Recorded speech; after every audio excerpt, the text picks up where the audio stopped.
अभी हम राहुल रुद्र कुशवाहा अर्थात CWE के विश्व चैंपियन का खिताब जीतने वाले विजेता के घर पर उपस्थित हुए हैं।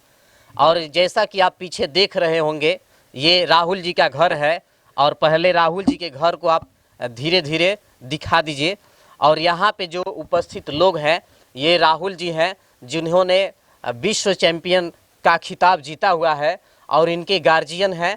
और इधर इसी ग्राम के अर्थात कुनौली गांव के खीरी पंचायत के ये मुखिया जी हैं और ये उनके बड़े पिताजी हैं और ये उनके पिताजी हैं और ये नानी है और ये उनकी मम्मी जी हैं और भी उनके घर के अर्थात परिवार वाले लोग हैं और पीछे उनके मोहल्ले के लोग हैं।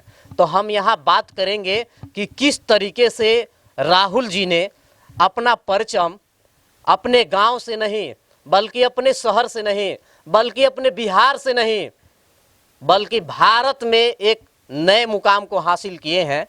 तो बिहार सरकार ऐसा मुकाम क्यों नहीं दे पाती है, इस पर भी बात करेंगे। फिलहाल हम पहले राहुल जी से बात करते हैं और जानने का प्रयास करेंगे कि किस तरीके से अपने मुकाम को हासिल किए। पहले राहुल जी, आपका आप तक न्यूज में स्वागत है। धन्यवाद। कैसा सफर रहा आपका जीवन का, जो आप एक छोटे से गांव से, जहां आने के लिए कुछ कोई बढ़िया रास्ता भी ना हो, जहां हम लोग आने में बहुत सारे लोगों को कठिनाइयां उत्पन्न होती है, फिर भी आप इतने नीचे से उठ करके कैसे इंडिया लेवल पर चले गए? ये मैं बचपन से ही WWE बहुत देखता था, टीवी पे देखता था, मोबाइल में देखता था। ऐसे धीरे धीरे उसके तरफ मेरा रुझान गया। लेकिन मैं उसके बाद सोचा कि यहाँ इंडिया में कोई नहीं है, यहाँ रेसलिंग का एकेडमी कोई नहीं था उस टाइम। तो मैं पढ़ता था, दिल्ली गया पढ़ने, CGL की तैयारी करने।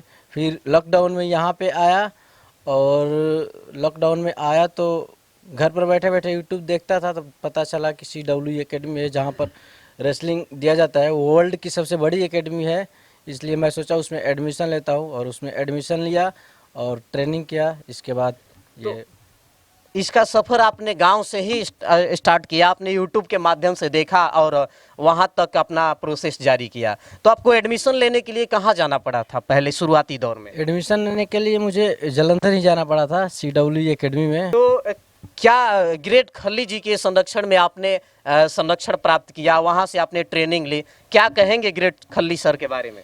कहेंगे कि वो खली सर ट्रेनिंग अच्छा देते हैं लड़कों को। वो खुद रहते हैं, हर एक मतलब फाइट भी देखते हैं लड़कों का, जहाँ गलतियाँ होती है बताते हैं। उनके जैसा बेस्ट कोच नहीं हो सकता, वो हमारे लिए सबसे अच्छे है। इतना कुछ मेंटेनेंस करना, शरीर को काफ़ी बिल्ड करना, इनके बॉडी को आप टच करके भी देख सकते हैं और जो यहाँ पे पास में है वो जानते हैं कि कितनी खूबियाँ हैं इनके अंदर। एक फाइट से परास्त कर सकते हैं। और जैसा कि आप फिगर में देखते भी हैं या दृश्य जो WWE का दृश्य आप देखते हैं, किस तरीके का रियल फाइट होता है। रियल फाइट करते हैं आपको नहीं लगता कि हमें चोट लगती है, बीमार पड़ जाते होंगे? क्या कभी ऐसा हुआ है? हाँ, चोट लगता है, लेकिन करना है तो करना है। चोट तो सबको लगता है, दूसरे को भी लगता है, अपनों को भी लगता है। मुझे भी कई बार लगा है, लेकिन फिर ठीक हो जाता है, फिर करते हैं क्योंकि उसके प्रति। क्या इस तरीके का मेंटेनेंस करते हैं? भोजन क्या होता है, डाइट क्या होता है, जो इस तरीके के कॉम्प्लीमेंट क्या लेते हैं? हम लोग सुबह से लेके मतलब 1 बजे रात तक डाइट रहता है, पूरा खाना खाते हैं, 7 मील का भोजन करते हैं। इसलिए मतलब उतना मतलब ताकत हो पाता है।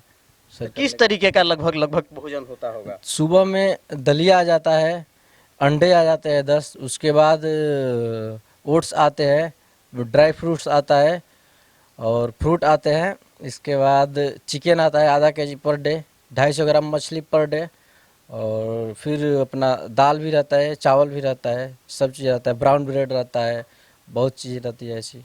गांव के लड़कों के लिए आपका क्या संदेश रहेगा? लोगों के लिए यही संदेश है, अगर स्पोर्ट्स में जाना है तो उनको काफ़ी मेहनत करना पड़ेगा। मतलब कोई मतलब वो नशे वाला चीज़ नहीं खाना पड़ेगा, क्योंकि उससे बॉडी नहीं बनता है। बॉडी डाइट से बनता है, प्रॉपर खाना खाना पड़ेगा, जिम करना पड़ेगा इसके लिए। तो इसमें सबसे जिम्मेवार जो आपको आगे बढ़ाने में जिनका हाथ है, आप किसको कह सकते हैं? आगे बढ़ाने में हाथ मम्मी का है। सबसे पहले मैं गया था वहाँ पर CWE एकेडमी जाने के लिए, मम्मी को मनाया था। इसके बाद पापा का है, इसके बाद नानी का है। नानी ही सब कुछ है मेरी, सब अच्छा, नानी है, सब कुछ है। हाँ, भैया भैया जी हैं, मतलब अपने पूरे परिवार का आपके ऊपर हाथ है। और यहाँ पे इनकी नानी जी हैं। कैसा लग रहा है आपका पोता अर्थात नाती चला गया है टीवी में, और टीवी पे इसका शो आ रहा है, कैसा लग रहा है? अच्छा लगता है हमको। देखती हैं कि नहीं कभी? देखती हैं, पूरा देखती हैं तो मन खुश होती हैं। क्या कहिएगा आप? कहिएगा कि हमारे नाती ठीक है। अब तो खेलने भी लगे और काफी नाम भी कमाने लगे हैं। शादी विवाह होगा कि नहीं होगा? होगा, शादी होगा। शादी होगा। हाँ, कैसा कन्या चाहिए? सुघर। और यहाँ पे इनकी माता जी हैं, और माता जी ने कहा कि टीवी में मैं देखने की बात हुई थी, अब आपके बेटा जो है टीवी में आ भी गए हैं। कैसा लग रहा है? अच्छा लग रहा है। हम लोग तो जाने से मना कर रहे थे, मत जाओ, सीजीएल तुम मेडिकल का तैयारी करो, बीएड करो। तो ये बोला कि नहीं मैं जाऊंगा। मेडिकल मतलब डॉक्टर बनाने की सोच रहे थे? हाँ, मेरी बेटी डॉक्टर हैं, इसलिए इसको भी बोल रहे थे। तो ये बोला कि हम सरकारी सर्विस नहीं करेंगे।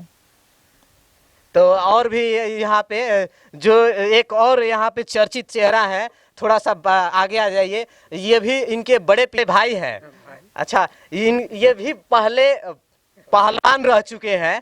तो क्या कहिएगा आपका जो भाई है उनके हाँ, बारे हम तो में? कहें क्या हमारे जैसे हम नाम कमाए अपने क्षेत्र का, ये भी नाम कमाए। कहिएगा? ये भी काफी पहलवानी लड़ चुके हैं। कहाँ कहाँ पहलवानी लड़े थे अरे आप? बहुत क्षेत्र में कोनो गंटी बा, हो रामपुर, डेहरी, कोचस क्षेत्र के 3-4 कोस में बहुत दूर दूर तक जा करके बक्सर भी गए थे। बक्सर दंगल होता तो राहुल जी के बारे में क्या कहिएगा? बहुत अच्छा प्रवेश कर रहा है। ऐसा ही हम तो कह रहे हैं कि हमारे गांव में 2-4 गो लड़का और ही निकल जाए। बहुत बहुत धन्यवाद जो गांव में ऐसे भी लोग जो पहलवानी को सोचते हैं। और बाकी विशेष मैं अंत में कहूँगा कि आप राहुल रुद्र कुशवाहा जी के बारे में क्या सोचते हैं, और कमेंट सेक्शन में कमेंट करके ज़रूर बताएं।